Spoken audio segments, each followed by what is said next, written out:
السلام علیکم ورحمۃ اللہ وبرکاتہ۔ آج کی اس محفل میں آپ کے سامنے ایک ایسا قصہ بیان کرنا چاہتی ہوں جس میں ایک طرف ہے ظلم کی تاریکی اور دوسری طرف ہے ولایت کا نور، جس میں ایک طرف ہے مظلم مرید جو قید خانے کی اندھیری کوٹھی میں بند ہے۔ بغداد کے قریب ایک چھوٹا سا قصبہ تھا جس کا نام دیر سکون تھا۔ وہاں ایک نیک دل سادہ مزاج تاجر رہتا تھا جس کا نام یوسف بن عمر تھا۔ یوسف حضرت سیدنا عبدالقادر جیلانی رحمۃ اللہ علیہ کے مریدوں میں سے تھا۔ ان کا دل ذکر الہی سے معمور، زبان صادق اور ہاتھ دوسروں کی مدد کے لیے ہمیشہ کھلا رہتا تھا۔ یوسف نے کبھی کسی سے بدعہدی نہ کی تھی، اس کی دکان پر کبھی جھوٹ نہ بولا، اس نے اپنی زبان سے کسی کی غیبت نہ کی۔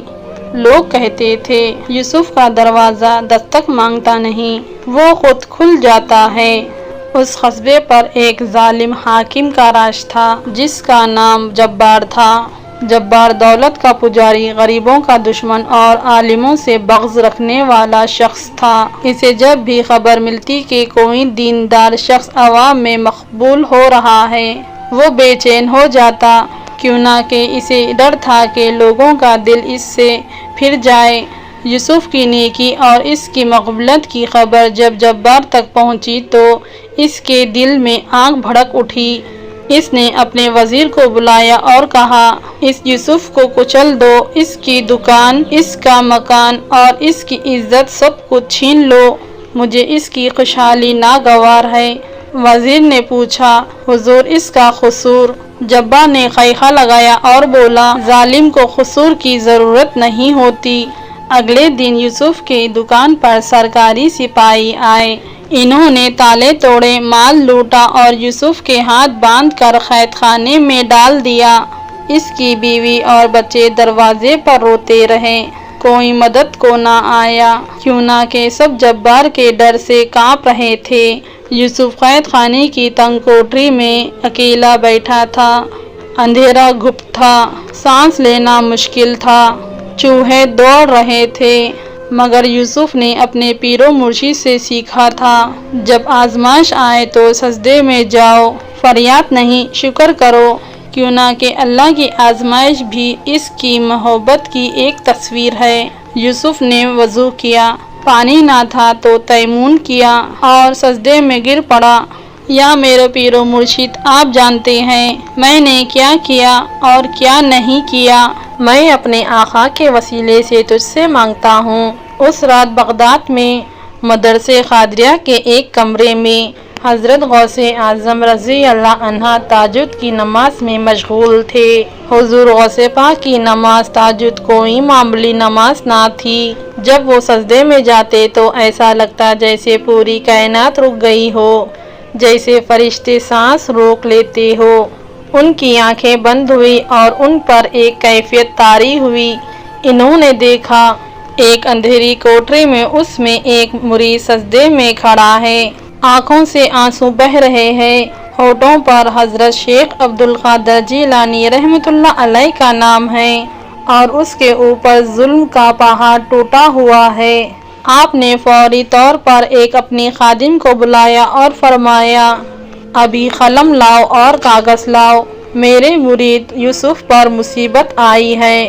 رات کا پچھلا پہر تھا، کوئی قصد نہیں آیا، کوئی خط نہیں آیا، مگر شیخ کو کیسے معلوم ہوا؟ خادم نے عرض کی، حضور آپ کو کس نے بتایا؟ آپ نے مسکرا کر فرمایا، جو اللہ کا ہو جاتا ہے اللہ اس کی خبر خود رکھتا ہے، اور جو میرا مرید ہے میں اس سے غافل نہیں ہو سکتا۔ پھر آپ نے ایک خط لکھا، مگر وہ خط کسی انسان کے لیے نہ تھا، وہ ایک روحانی پیغام تھا جو ہوا کے اوپر سفر کرتا ہے، اور حضرت کے مریدوں نے روایت کی ہے کہ اس رات ان کے لبوں پر یہ الفاظ تھے، فجر قریب ہے، اور ظلم کی رات کتنی بھی لمبی ہو وہ کبھی دھیمی نہیں ہوتی۔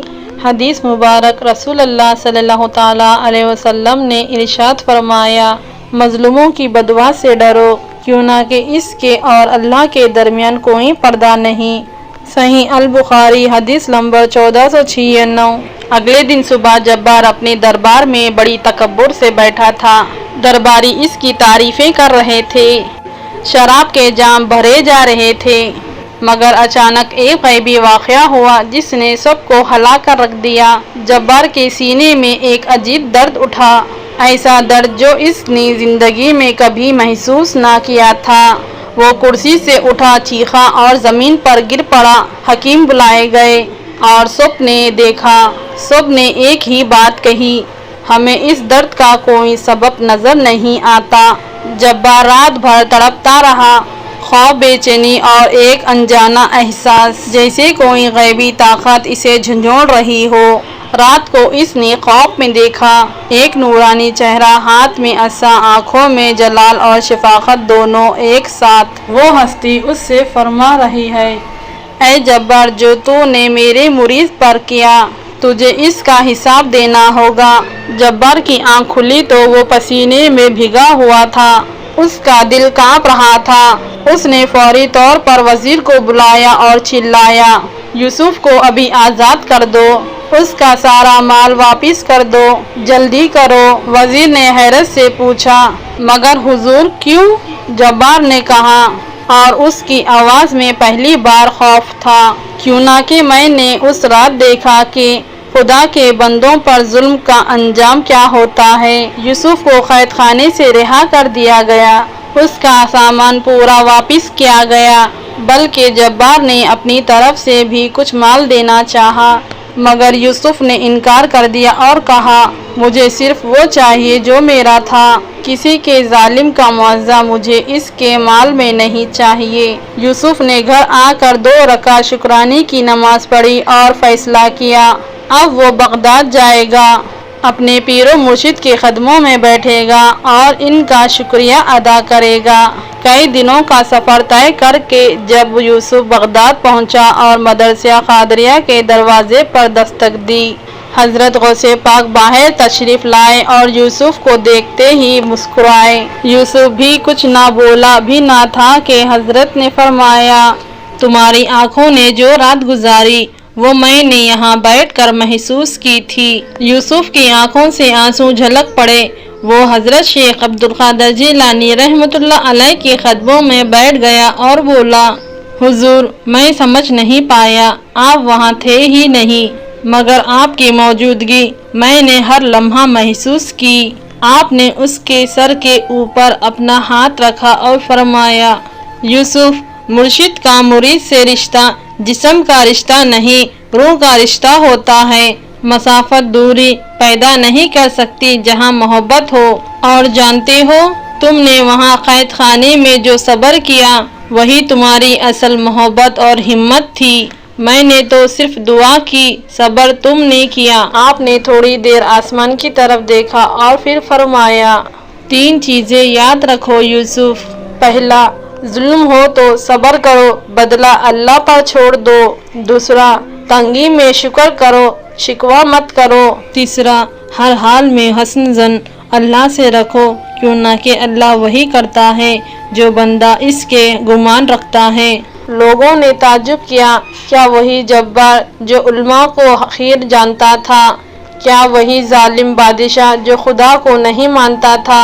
مگر یہ سچ تھا، بادشاہ جبار نے حضرت شیخ عبدالقادر جیلانی رحمۃ اللہ علیہ کے دربار میں قدم رکھا، آنکھوں میں ندامت، چہرے پر پریشانی، ہاتھ باندھے ہوئے۔ آپ نے اسے دیکھ کر مسکرائے، آپ نے اسے دور سے دیکھا اور قریب بلایا۔ جبار نے کہا، حضور، میں نے ظلم کیا، میں تو توبہ کرنا چاہتا ہوں۔ آپ نے فرمایا، جو خدا کے گھر واپس آئے خدا اسے رد نہیں کرتا، مگر توبہ صرف زبان سے نہیں، توبہ یہ ہے کہ جن پر ظلم کیا ہے ان سے معافی مانگو اور ان کا حق ادا کرو اور پھر عدل و انصاف کو اپنا شعور بناؤ۔ جبار نے یوسف کے سامنے معافی مانگی، یوسف نے اپنے مرشد کی تعلیم یاد کرتے ہوئے فوری طور پر معاف کر دیا۔ اگلے دن حضرت شیخ عبدالقادر جیلانی رحمۃ اللہ علیہ نے اپنے تمام مریدوں کو جمع کیا اور ان سے گفتگو فرمائی، وہ گفتگو جو آج بھی ان کی تعلیمات میں محفوظ ہے۔ اور پھر آپ نے فرمایا دنیا میں ظلم ہوگا، یہ اللہ کی آزمائش ہے۔ مظلوم کا کام رونا اور ٹوٹنا نہیں، مظلوم کا کام سجدے میں گرنا اور اللہ سے مانگنا ہے۔ اور یاد رکھو جو بندہ اللہ پر بھروسہ کرتا ہے اللہ اس کے لیے ایسے راستے کھول دیتا ہے جو اس نے سوچا بھی نہ ہو۔ اور ظالم کو جاننا چاہے اس کی طاقت محض دو ہے، اس کا وقت دو ہے۔ ظلم کبھی فتح نہیں پاتا چاہے واقعی طور پر کتنا ہی غالب لگے، اور معاف کرنے والا وہ کبھی کمزور نہیں ہوتا، وہ سب سے طاقتور ہوتا ہے، کیوں نہ کہ اس نے اپنے نفس پر فتح پائی۔ یوسف کی تجارت میں بہت بڑا فائدہ ہوا اور اس کا نام قصبے میں عزت سے لیا گیا اور اس کا دل مزید شفاعت ہو گیا۔ جبار نے اپنی زندگی عدل و انصاف سے گزاری اور لوگوں نے کہا کہ وہ رات جب اس نے خواب میں دیکھا وہ اس کی زندگی کی سب سے بڑی نعمت تھی۔ اور حضرت شیخ عبدالقادر جیلانی رحمۃ اللہ علیہ وہ بغداد میں اپنے مصلی پر واپس آ گئے، کیوں نہ کہ ان کا کام کبھی ختم نہیں ہونا تھا۔ نہ جانے کتنے یوسف ہر رات ان کی دعائیں کے محتاج ہوتے تھے اور نہ جانے کتنوں تک ان کی روحانی پناہ پہنچی تھی۔ سبحان اللہ۔ آج کا یہ ہمارا پیارا سا واقعہ آپ کو پسند آیا ہے تو کامنٹ باکس میں ضرور بتائیے۔ اب مجھے اجازت دیجیے، اللہ حافظ۔